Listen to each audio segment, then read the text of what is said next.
કે સદગુરુ પરમાત્મા કુદરત મહારાજના ગુણ ગાવા માટે મનુષ્ય દેહમાં ગુરુગણના અધિકાર વગર ગુરુ ગુણ ગવાતા નથી મારા. એટલે આપણા મહાપુરુષોએ મનુષ્ય દેહનો અણમોલ લાવ કીધો, અમૂલક અવતાર કીધો, દેવને દુર્લભ કીધો. આપણા તુલસીદાસ મહાત્માએ સુરતન મનુષ્ય દેહ પાયા. આપણે સુરને દુર્લભ, સુર દુર્લભ મનુષ્ય દેહ પાયા. દેવને દુર્લભ એવો આપણનો મનુષ્ય અવતાર પ્રાપ્ત થયો. અને પરમ ભાગ્ય કહેવાય કે મનુષ્યમાં સદગુરુનું મળવું હતું. જેમાં દૂધમાં મેળવણ મળતા દૂધની સ્થિતિ બદલાતા આગળ ગતિ થાય. દૂધમાંથી દહીં થાય, દહીં મથતા એમાંથી માખણ થાય, માખણના તાવતા એમાંથી ઘી થાય. અને એમાંથી જ્યારે કોઈ પ્રગટ સદગુરુ પરમાત્માનો પંજો પડી જાય તો અનુભવની જ્યોતિમાં જાગી જાય તો મનુષ્યમાંથી પોતાના મૂળ સ્વરૂપ આત્મ સ્વરૂપને પ્રાપ્ત થવાય. આ મનુષ્ય છેલ્લું જ આપણું મોક્ષનો દ્વાર કીધો. અને આ લાવો માત્ર મનુષ્યમાં જ છે અને ગુરુ કૃપા વગર પ્રાપ્ત નથી થતો. ગુરુની કૃપાએ કરી માતંગ ઋષિની કૃપાથી જ્યારે સબરીને શિરગુણ બ્રહ્મ એવા રામ મળ્યા.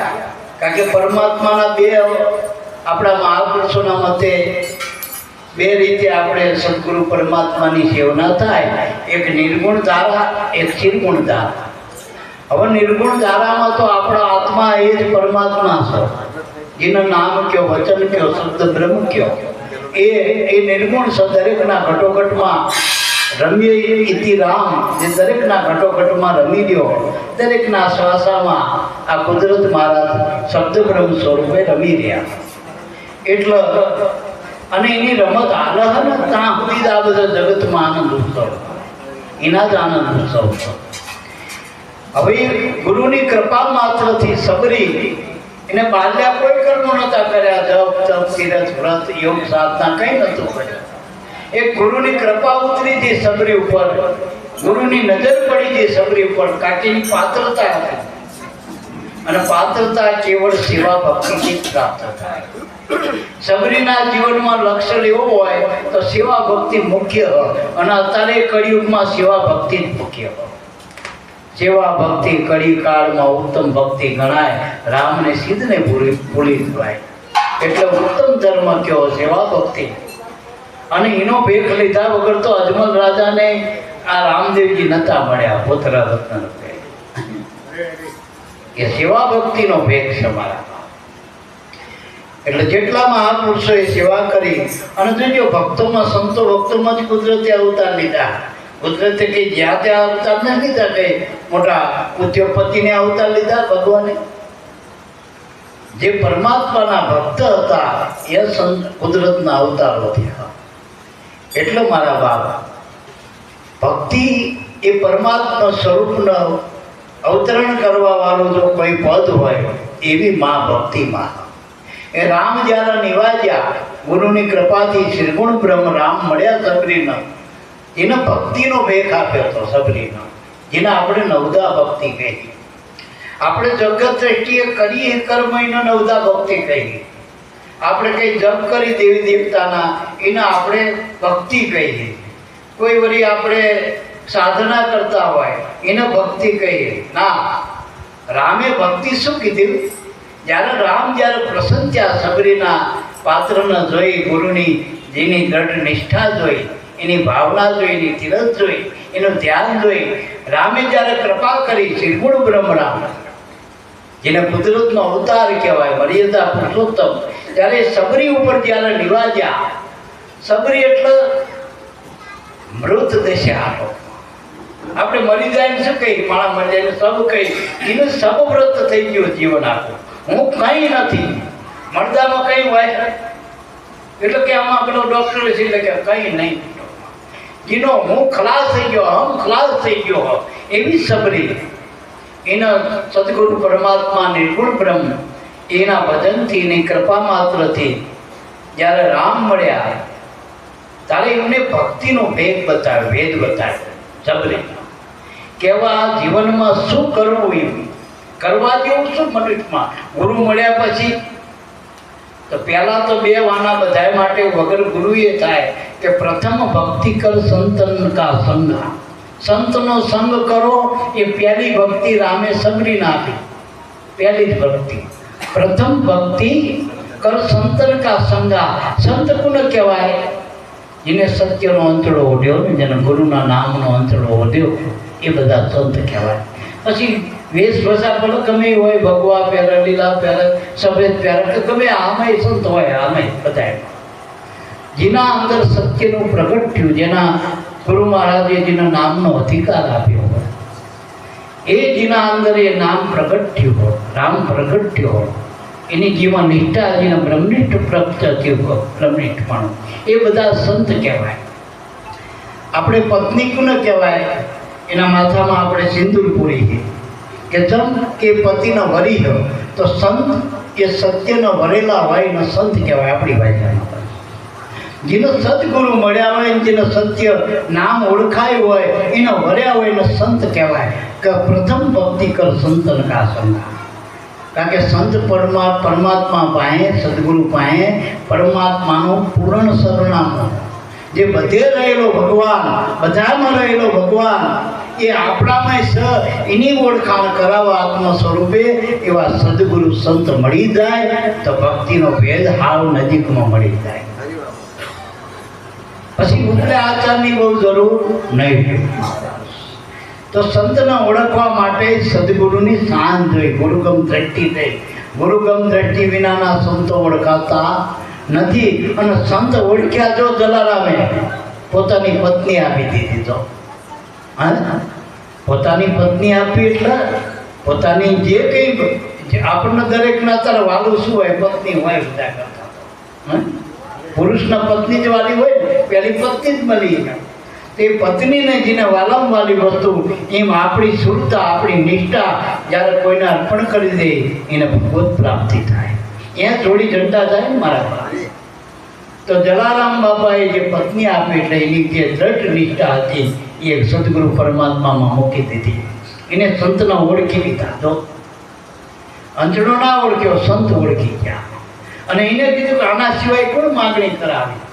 અને આપણી મનવૃત્તિ, આપણા મનને કોણ માગણી કરે? હાથમાં મનની માગણી કોણ કરે? સદગુરુ સંત જ કરે. ધનની માગણી તો બધાય કરે, ભિખારીએ કરે. અત્યારે આટલું હાલો, તેટલું હાલો, એ પાત્રતા પ્રમાણે હાલવું જોઈએ, માનવનો અધિકાર. પણ જ્યારે પોતામાં વાલમ જે હોય એ ગુરુને આપી દે, પરમાત્માને આપી દે, સદગુરુને આપી દે, સંતને આપી દે તો જલાસોલા બનાવી.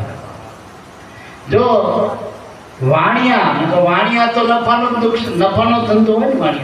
વાણિયા બધી નુકસાન ના થાય. અને જો ચંગાવતીએ પોતાના પુત્રને ખાંડી નાખ્યો તો, આપણે બધી વાત જાણી, સગાર ચંગાવતી. હવે એ પોતાના પુત્રને ખાંડી એને ઓળખી ગયા, સાધુને ઓળખી ગયા, સાધુના રૂપમાં પરમાત્મા, અને પરમાત્મા સાધુના રૂપમાં જ આવવા. એટલે ન જાણો કોણ રૂપ મેં પરમાત્મા મિલ જાય. પરમાત્માના માટે ઉપરની દ્રષ્ટિની જરૂર નથી, અંદરની ગુરુની દ્રષ્ટિની જરૂર. એટલે પ્રથમ ભક્તિ કર સંતન કા સંગા. બસ બીજી ભક્તિ મમ રતિ કથા પ્રસંગા. પોતાના જે પરમાત્માના શુદ્ધ સ્વરૂપનું વર્ણન. કથા એટલે કે કથવામાં આવે નહીં, પણ એની ઓળખાણ. કથામાં લીલા હોય, એક રામ ભગવાન હોય, એનું ચરિત્ર, એનું ધામ હોય, એની લીલા હોય, એનું નામ હોય. એ બધા વાના આપણે બહારથી કદાચ મેળવીએ છીએ, પણ એના અંદર એ વાના પ્રાપ્ત કરવા તો આમે જે પિંડે છે બ્રહ્માંડે પિંડે જે બ્રહ્માંડમાં પરમાત્માએ લીલા કરી, એ લીલા બહાર તો હમેટી લીધી. માનો કે રામે લીલા હમેટી લીધી, એ ત્રેતા યુગમાં લીલા કરી ગયા. દ્વાપરમાં કૃષ્ણ લીલા કરી ગયા. માનો કે હમણાં રામાપીર લીલા કરી ગયા 500 વર્ષ પહેલા. પણ અત્યારે આ લીલા હાલી રહી એ કોણ કરી ગયું? એ દરેકના ઘટોઘટમાં જે લીલાનો કરનાર કુદરત કરતા પુરુષ તે દરેકના ઘટમાં આત્મ સ્વરૂપે જે રામનું મૂળ સ્વરૂપ દરેકમાં રહેલો, જે રામ થકી રામ થયા દશરથ રાજાના હતા, એ રામ દરેકના ઘટોઘટમાં રહેતા. એક રામ દશરથ કા બેટા, જે લીલા આપણે જે વર્ણન કર્યું રામાયણમાં, એ રામ દશરથ રાજાના દીકરા ઘટમાં, જે મોરારી બાપા જે ગાન કરી રહ્યા જે રામની કથાનું, એ રામ દશરથ કા બેટા. બીજા રામ ઘટોઘટમાં લીધા, દરેકના અંદરમાં ઘટોઘટમાં ભગવાન છે. અને રામ હોવાનો પુરાવો કે આપણે રામ બોલીએ કે નનામીને જ બોલતી લ્યો. આપણે જોજો નનામી જતી હોય તો ઉપાડનારા બોલે, દોણી વાળો કદાચ બોલે, આ બધા હોય ને એ બધું આખું વેલું બધું બોલે છે. પણ પેલો ભૂતેલો ના બોલે, બોલો કે મરી ગયો ના બોલે. આ જીવતા હી ને આ દરેકના ઘટમાં જે જીવ છે ને એ જ શિવ છે, એ રામ છે દરેકના ઘટોઘટમાં રામ બોલે. ત્રીજા રામ કા સત્ય પસારા.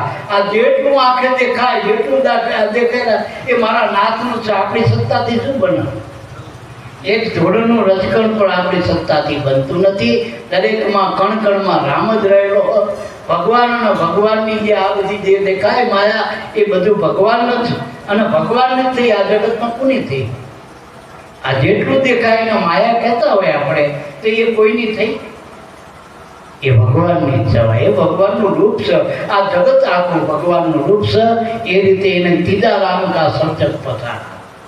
અને ચોથા રામ સૌથી ન્યારા. એ ગુરુ મળી જાય, હાચા સદગુરુ, તારે એ રામની ઓળખાણ કરાવો. એ દરેકના ઘટોઘટમાં જે શ્વાસામાં શબ્દ બ્રહ્મ સ્વરૂપે જે રમણ કરી રહ્યા હોય, રમ્યતે ઇતિ રામ, એ રામની ઓળખાણ સદગુરુ રામ મળે તો કરાવો.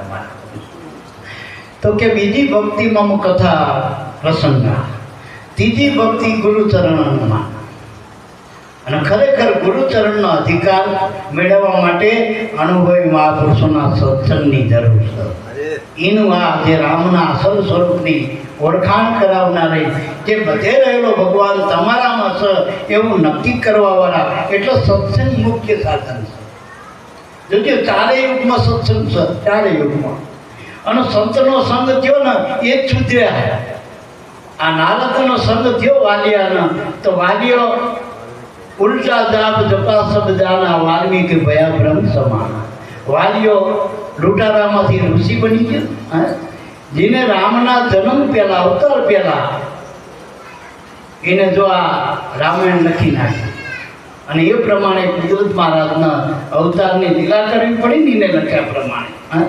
અલખને લખ્યામાં આવવું પડ્યું તો આ ઋષિ પરંપરા અમારામાં, આપણા દેશની સંસ્કૃતિ. તો સંતનો સંગ કર્યો જેસને, જે કોઈ સત્તાનું નહોતો માનતો, એ સત્તાનું શાણ પણ આવતું નહોતું, એવો જેસલ બારવટીયો, જેને દયાનો સાંટો ને એમ કહેવાય. જે બેન બાળકને મારી નાખતો હોય, મા બાપને ના માનતો હોય, એથી શું કહેવાય? મારા નિષ્ઠુર જ કહેવાય ને મારા બાપ. તો એવા જેસલને જ્યારે સંતનો સંગ થયો, જ્યારે આવો તોરલના ઘરે, સાસઠિયાના ઘરે પાઠ મંડાણો તો અલગ ધણીનો અસત્સત, ત્યાં આ બારોટીઓ જોઈને એક મેઘ વાગી છે શબ્દની, લોઢાની મેઘ નહીં, શબ્દની મેઘ વાગી. વળી પાવડીનું ખાતું હતું નામનું, અને એ નામના ધ્યાનથી તોરલે એવા જેસલ જેવાને બાંધી દીધો, મેઘ મારી દીધો. લેખ ઉપર મેઘ મારતી હતી. નકે એના કેટલા અવતાર લે તો કર્મ ભોગવે પાર આવ્યો હતો, અને એના એ જન્મ હતો આ લેખ ઉપર મેઘ મારી તો રહે. આવા સદગુરુ મળી જાય ને સંત, અને સંત પુરુષમાં ના હોય, સ્ત્રી પુરુષ સંત નથી. જો તોરણ તો સતી નારી હતી, પણ સતી જતી બે પરમાત્માના રૂપ છે. જેને આ વચનનું જતન કર્યું, બધા જતન, અને આ વચનને જે નિભાવ, જો તોરલે આ વચન ખાતર પોતાનો દેહ અડાણી મૂકી દીધો હતો. દેહ અડાણી મૂકી દીધો હતો આશરાનો ધર્મ રાખવા માટે. આના નામ સત્ય કહેવાય. સત્યના માટે ગમે કરવું પડે, વેચાઈ જવું પડે તો વેચાઈ જવું પડે, એનું નામ સતી કહેવાય. શીલ સતી કહેવાય. તો એ શીલ આ બાંધ્યું સતીનો જો દીકરો બની મા જગદંબા રૂપે તોરણને નક્કી કરી અને એનો ઉગારો કર્યો. અને જો એક જ સાખી એવી હોય કોઈ પુરુષની સાખી નહીં કે એક પુરુષે ત્રણ નારીને તારી, પણ તોરણની એક સાખી તો સત્યની હતી કે તોરલે ત્રણ નળ તાર્યા સાસઠીઓને સુધીર, જેસર જગનો છોડ્યો પલમાં કીધો પીર. હવે સાસઠીઓ એટલે એનો ગુરુ બે હતો. બેન એવી હોય ને આ માર્ગે હાલતી હોય તો પોતાના ભાઈને આ માર્ગે હલાવવા એને તારી ગયા. કારણ કે સતીના ત્રણ હોય પુરુષ, એક તો એનો પતિ, એક એનો ભાઈ અને એક એનો દીકરો. આ ત્રણના તાર સતી જો તો પોતાના બાંધુરાનો તાર્યો. સાસઠિયાનો રામાનંદ ગુરુએ આદેશ કર્યો કે તોરણ મહાસતી એને આમાં ધર્મીના અંદર ઉદય પામ્યો, ઘરે જઈને સત્સંગનો ધોણો નાખીએ. તારો જે અધૂરો યોગ છે તોરણથી પૂરો થવાનો. સાસઠિયાએ ગુરુની આજ્ઞા લઈ અને પૂર્વનો એનો પતિ, કારણ કે પૂર્વે જેસલ અને તોરણ ગાંધર્ય પતિ પત્ની હતા, અને જ્યારે છેલ્લું જ્યારે ઋષિ હતા અને જ્યારે માતંગ ઋષિના આશ્રમમાં ગુરુની આજ્ઞા વિરુદ્ધ કામ કરતા મનથી ચોર્યું, ગુરુથી મન ચોર્યું એટલે જેસલ ચોટલો થયો. કારણ કે મયંક અને મક્ષિકા નામે બે ગંધર્વ હતા, પણ જ્યારે છેલ્લે જ્યારે સંન્યાસ ધર્મમાં આવી ગુરુની સેવામાં ગયા, પણ માતંગ ઋષિ જ્યારે બહાર હતા એની ગુરુની આજ્ઞાથી વિરુદ્ધ કાર્ય કર્યું આશ્રમમાં, તો એને ચોર મન ચોર્યું એટલે જેસલ ચોર થયો. અને એ મક્ષિકા જેને દેહવત પોતાના દેહવત માની પતિ ધર્મ, ગુરુની આજ્ઞા ના પાડીને પતિ ધર્મ પાડ્યો, તો પતિ ધર્મ કરતા મહાન ધર્મ ગુરુની આજ્ઞા. તો એ સમજવાનું. તો એ કાષ્ટની પૂતળી થઈ તો એ તોરણ. અને આમે જન્મે તો બધી તોરણ ઉત્સવ કાષ્ટની પૂતળી ઉત્સવ. એ તો કોઈક રામાનંદ ગુરુ મળે ને તો તોડ ઉતારો તો તોરણ બનાય મારા, તો તોરણ બનાય. જેના વચનનો નામનો તોડ ઉતાર્યો એ બધી તોરણ ઉત્સવ. એટલે સધીરાના જીને તારી દીધું, તૈન નર તાર્યા હતો. તો એ સંતનો સંગ કરવાથી મહાન ખુરાસની એવો જેસલ પીર બન્યો. એને જન્મ હતો. ઘણા કે કર્મના લેખ પોતાને ભોગવવા પડે, મટન દઈને ગમે મોટા ભલો ભગવાન હોય આપણે દાખલો આલી ગઈ, પણ આ વાતે હાથી હોય ને એના જન્મમાં પીર કરી દીધો. તોરણના સંગે કરી, ગુરુના સંગે કરી અને આ મહાપદનો અધિકારી બનાવી દીધો તોરણના આપણે જેસલના. તો આના જન્મમાં પીર થઈ ગયો. કે બીજા જન્મમાં પૂજાણો એના એ જન્મમાં પીર પદવી. પીર એટલે પ્રાગટ્ય થઈ ગયું એના દેહમાં, અનુભવનો ઉદય થઈ ગયો. એટલે મારા બાપ સદગુરુ સંતની આજ્ઞામાં રહેવું બસ. એટલે એવા સંતોની સંગ કરો, એના મુખેથી આ કુદરતના સ્વરૂપને જાણો. બધે રહેલો ભગવાન તમારામાં સર, અને એનો અધિકાર આપે એટલે ત્રીજી ભક્તિ ગુરુચરણમાં. ત્રીજી ભક્તિએ તારીખ માથે ગુરુનો અંતરો ધારણ કરી તાર. એ વગર હાથે હાથે ભગત થવાય નહીં. મતે મતે થવાય ભગત. આપણે મતે મતે કોકને ધણી માન નહીં તો શું એ ધણી આપણને એ આપણને માને? અત્યારે બધી ગોપીઓ ભગવાનને માને કે ભગવાન તો મારો ધણી, પણ એનો ધણી થઈને આવ્યો ભગવાન માનતી જ નહીં પાડતો. એટલે મતે મતે ના મનાય, સંત મતે, વેદ મતે, શાસ્ત્ર મતે મનાય. તો શાસ્ત્ર મત, વેદ મત, સંત મત શું કે માથે ગુરુનો દારો, ગુરુનો અંતડો માથે ધારણ કરવો પડે મારા બાપ. એટલે મારા બાપ જોજો આ દીકરા દીકરી જન્મ એટલે મા એનું નામ આલે કે ના બાપનું આલે.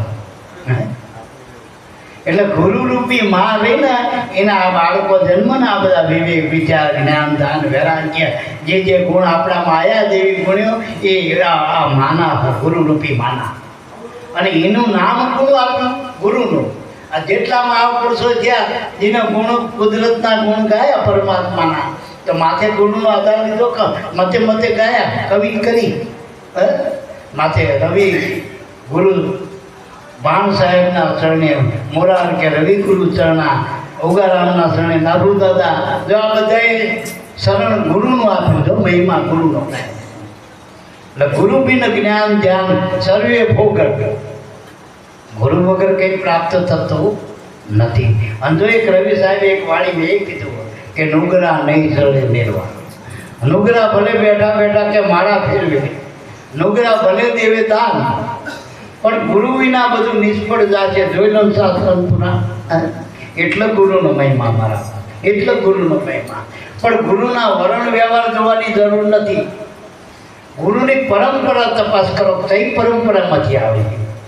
કોઈ નાથમાંથી આવતા હોય, કોઈ આપણે સાહેબ પરંપરામાં આવતા હોય, કોઈ રવિવાણમાં આવતા હોય, કોઈ નિરાજ પરંપરામાં. પણ પરંપરામાં કોક મહાપુરુષ હોય, એનો આધાર હોય, અને એ પરંપરામાં નામ હોય પરમાત્મા.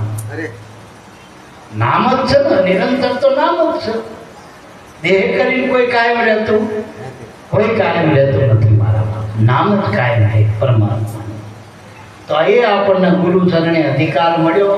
એ સબરીને કીધું ગુરુએ ભક્તિ ઓળખાય કે ત્રીજી ભક્તિ ગુરુ ચરણમાં. ચોથી ભક્તિ મમજુસ ગુણ ગાના. ભગવાનના પરમાત્માના ગુણ ગાવા હોય, અને આપણે એ વાત કઈ ગુણ બંધાય તો ગુણ ગવાય. નગણા થોડા ગુણ ગાય. આપણે 33 કરોડ દેવતા થયા, એને ગુણ ગાયા પરમાત્મા. દેવી દેવતા બધા પરમાત્માના નામથી એ પૂજ્ય બની ગયા જગતમાં. અને એ જો જગત ઉપર ઉપકારી હોય, એક એક દેવનો ઉપકાર જગતમાં છે. સૂર્યનો, ચંદ્રનો, પૃથ્વીનો, પવનનો, પાણીનો, આ જેટલા જેટલા કુદરતના આધીન છે એ બધા ઉપકારી તત્વો છો. બધા દેવી દેવતા, પીર પેગમ્બર બધા. એટલે એનો બાદ ના થાય. પણ નગણા 66 કરોડ છો પાછા. એ નડ્યા. નગણા એટલે ગુણના બંધાણો. છોકરા ખરા બાપના, પણ બાપના નડવા જાય. બૈરી ખરી ધણીની, પણ નડવા થાય. નડતર જે ગોખલા આખા ઘરમાં કરો, પણ બોલી ભાઈ નડતી શું કરજો? વાત એક કકડાટ ઘરમાં કરતી શું ગોખલા શું કરજો? આખી હાથ પટીના ગોખલા કરાવો કરો. પણ હવે પેલી હક ના લેવા દેતી હોય, કામ ધંધે થાકી ના આવે ને પછી માથા કૂટ હશે ખાવા ના દેતી હોય, તો એ નડતર કોણ કાઢે? હાથ એ ગુરુના શરણ વગર આ બધા નડતર મટતા નથી મનના. આ હના ભાગવાની વાતો છે મનનો. એટલો ભજનની અધિકારી. એટલે જો પતિ પત્નીના એક મતા, નર નારીના એક મતા, તો સ્વર્ગમાં થાય છતાં. એટલે જોડે સજોડે જેલ નર જાગ્યા, મન મેવાસીને માણી. એટલે ભક્તિ કીધી તો. એટલે પતિ સંસારમાં રહીને ભક્તિ થાય. સંસારમાં અનેક નપાળ મહાપુરુષો થયા, ભગવાનના અવતાર થયા, પણ મત એક હતો, પરમાત્માના નામમાં મળી ગયા હતા. એને મત કહેવાય. જેમ આપણે હાકર અને પાણી મળી જાય તો બેનો એક મત થઈ જાય. હાકરનું ગળપણ રહે, પાણી રહે, જો બે રહે, આ બાત રહે. પણ હાકર હમાઈ જાય તો પાણી. એટલે મહાપુરુષો કે મોટામાં હમાઈ જાવ, એનું નામ જ ભક્તિ. ભક્તિ એટલે ભરી દો. ભક્તિ એટલે વાતું નહીં. ભક્તિ એટલે કોઈ કર્મ નહીં, કર્મકાંડ નહીં. ભક્તિ ધર્મ તમારો. ધર્મ આપણો એમ કે મૂળમાં મળી ગયો એ ધર્મ. જેમ આંબામાંથી જ કેરી થાય, બાવળમાં કેરી ના થાય. થાય? બાવળમાં કેરી ના થાય, આંબામાં જ થાય. એનો મૂળ ધર્મ સાચો. જે મૂળમાં હોય ને એ ઉપર આવે, ઉપર હોય એ પાછો મૂળમાં જાય, પાછો પ્રગટ થાય. બીજમાંથી નિજ અને નિજમાંથી બીજ. એટલે નિજ ભક્તિ કોઈ વિલ્લા જાણે, યુગ યુગ કરત કમાય, અબ મન જેત મેળવી ભાઈ. જો આ નિજ ભક્તિ, નિજ બીજમાં ને બીજ નિજમાં. જેમ ગોટલોમાં આંબો છે ને આંબામાં ગોટલો છે, કેરી છે ને કેરીમાં ગોટલો. કપાસિયામાંથી જ આખો છોડવો થયો ને પાછો કપાસ્યો, પાછો એ રૂના ફૂલમાં કાઢો તો કપાસિયો એ જ હોય જ મારા. એમ દરેકના આપણા બધાનું ઉપાદન કારણ સંસારના એક એક વાના જેટલું દેખાય એ પરમાત્મામાંથી આવ્યું. બધાનું મૂળ પરમાત્મા. એ નામ રૂપે આપણા નામ મૂળમાં હોય તો આપણા દેહમાં તપાસ કરો, મૂળમાં શું? બધું વાત કરો તારું મૂળ દેખાય, મૂળિયા દેખાય. થડ સુધી વાત કરવું પડશે. આપણે નામ સુધી પૂછવું હોય તો ઉગમ ફોજ એ થડ કહેવાય. થડને બાદ કરી નાખો તો નામમાં મળ્યો. કારણ કે ઉગમ ફોજ શીમાંથી આવી? મૂળમાંથી જાય નામમાંથી.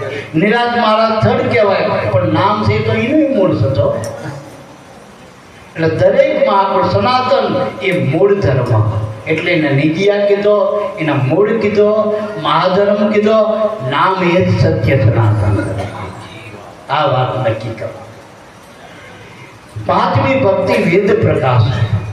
વેદ પ્રકાશ એટલે નથી કહેતા કે આ તો વેદની વાતો કરો, કે જ્ઞાનેશ્વરના પાડા કે વેદની વાતો કરતા. પાડા એટલે બુદ્ધિ વગરના, કઈ ખબર ના પડતી, ભગવાનની જ ખબર પડે, જગતની ખબર ના પડે. અને પાડો છે એ બધી પાડો જ રહે, એ ગતિ જ નથી થતી. એટલે પાડો પાંચમે પૂરું કરવું હોય, નવદા હવે ટૂંકમાં લઈ લે. છઠ્ઠી ભક્તિ સરળ સ્વભાવ. હવે વેદની વાતો કરતા હોય, સત્સંગ કરતા હોય, કથા કરતા હોય, શાસ્ત્ર પુરાણની વાતો કરતા હોય, પણ સ્વભાવના બદલા તે વાતો શું કામ? જેની વાતો કરો હો, આપણે એમ કંઈક માથાની ગોળી, માથું મટાડે, પણ ગોળી કદાચ લાલ સોળ હોય, કદાચ આમ રૂપારી હોય, મોરના પેસા જેવી ગોળી હોય, અને ભારે મારે ડૉક્ટર આપે, પણ માથું ના મળે શું કરવાનું? ડૉક્ટર વાતો કરે કે આ માથાની ગોળું. હવે એ માથું ચડો, બીજાને ચડાવવા હોય, ઉતારો નથી, શું કરવાનું?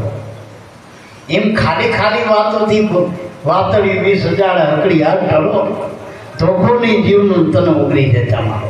બાકી સાવધાની સોદાડી, હકડી સોદાડી નહીં, જેથી જોખો લાગશે જમનો તેથી ભાગ રહી નહીં. એટલે મારા બાપ જેની વાતો કરો એનો પ્રયાસો વર્યાસો.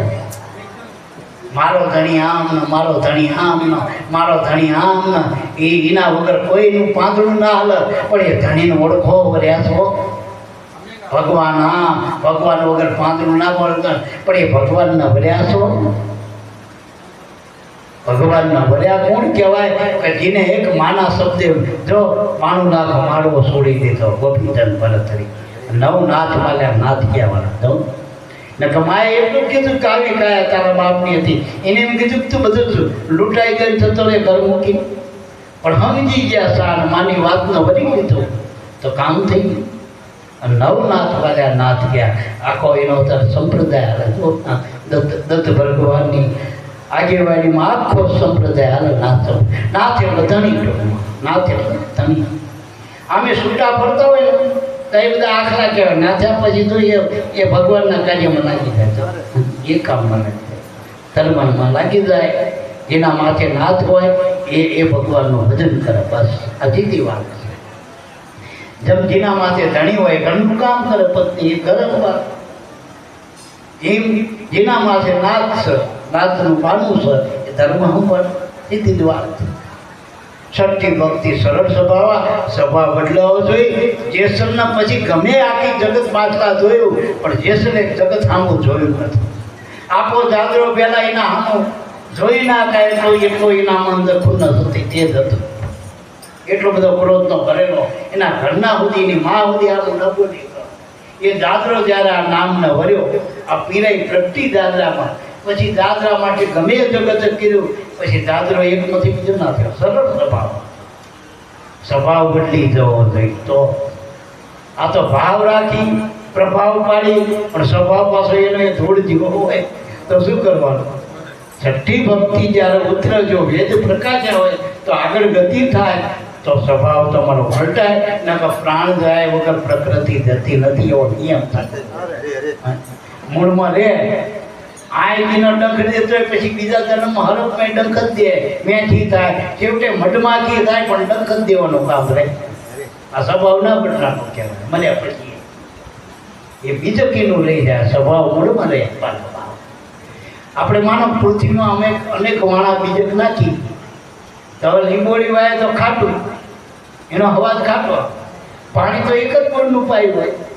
પછી આંબો વાવો તો કેરીમાં એમાં મીઠો રસ હોય, શેરડી વાવો તો મીઠો હોય રસ, વળી પાછો તમે લીમડો વાવો તો કડવો હોય. અને જમીન એક જ છે, પાણી એક પાયું, ખેડૂત એક હતો. આ બધા બીજકમાં રસ તો બદલાવા, કારણ કે મૂળમાં બીજમાં જે હતું એ ઉપર આવ્યું. એ આવો મારા ઘણા કોચરામાં હાથ નાખે તો બોલાવું નહીં આવે. મને હાંકડી નાખ્યો તો હાંકડી આવડવું ને જે નાખ્યું આવો, કાયદાની કોચરીમાં હાથ નાખો શું અસ્ત્ર આવો, એની કોચરી શું દેખાતું. જે નાખ્યું હોય, જેનું જે વર્તી હોય એ આવો એની અંદર. એટલે યાદ રાખજો મારા બાપ, હાથમી ભક્તિ જગતમાં ફેંકે. જગતને ખબર પડે કે આવા બદલી ગયા, તારો માનજો ગુરુ. અને તમને ગુરુ ના ક્યાં ને તો તો સાતીમાં તમારા આમ ધાણ કે હવે આપણા નથી આ તો ગુરુવારા થઈ ગયા તો તમારા આમ ઉત્તમ ગણો. આ તો કે અમે ગુરુવારા કે અમને ગુરુવારા કે એટલે ફરિયાદ પેલા કેસરમાં ભાત લઈને જાય ને તો કે બાપા ઉગારામ બાપા કે બાપા આમ લોકો અમારી ટીકા કરે થયું કે એના બાપનો લઈને કે ભાત લઈને હાલી ગયા કે બેટા ગુરુ શિષ્યનો ના તો બાપ દીકરા કરતા ઉત્તમ છે. હવે એટલા સુધી ત્યાં સમજ્યા બાપ માને એ સારું કહેવાય. અને સંતો તો આપણા બાપ જ છે ને મારા બાપ, આપણા મા બાપ જન્માંતરોના મા બાપ આપણા ગુરુ છે. 8મી ભક્તિ યથાલાભ લેખે. આખું જગત ભગત ભગત કરે પણ પોતાના લાભ ના થાય શું કરો? પોતાનો લાભ થવો જોઈએ, આત્માનો લાભ, અનુભવના કર્મ આવો. અને 9મી ભક્તિ નિજ નામ આધારા. 10મી ભક્તિ મળે ગુરુ પોળા તો સુમર સુમર નર ઉતરે ભવ પારા. નામનું ભજન કરી બહાર પડી જાય. હેલા મેલું કળિયુગ તો જેને સમજાતું ને એના માટે કાઢો. બાકી હેલા મેલો કળિયુગ છે 12 કરોડ તર્યા કળિયુગ. સતયુગમાં તો 5 જ કરોડ તર્યા, બીજા યુગમાં 7 કરોડ તર્યા, ત્રીજામાં 9. અત્યારે કળિયુગનો પોરો હાલે 12 કરોડ ધરવા. એમાં ઉગારામ દાદા એકલા જ કહેતા 3.5 કરોડ તો આપણે નાખવા. વિચારો તો ધન્યતા અનુભવો જેના નામ મળ્યું હોય અને ભજનનો તાર મેળવીને ભજન કરજો. આ બીજાને બતાવવા માટે ભજન કરવાનું નથી, ભજન પાર પડવા માટે કરવાનું. આપણે હોળીમાં બે શોખના બે અને આમાં કાંઠે જવા બે ફેર નહીં. નકર છોકરા બધા હોળી એમ બે કળશ કાગળની હોળી કરતા હોય છોકરા, એ રમત હોય ટૂંકમાં. પણ આપણે હામા કાંઠે જવું હોય તો મિલા દે કોઈ એસો સંત ફકીર, પહોંચા દે મને ભવજલ કે તીર. હામા કાંઠે પકડી દે, પરમાત્માના નામમાં મૂકી દે, એવા સંતો મળી જાય તો આપણું કામ થઈ જાય. બોલો સદગુરુદેવની જય.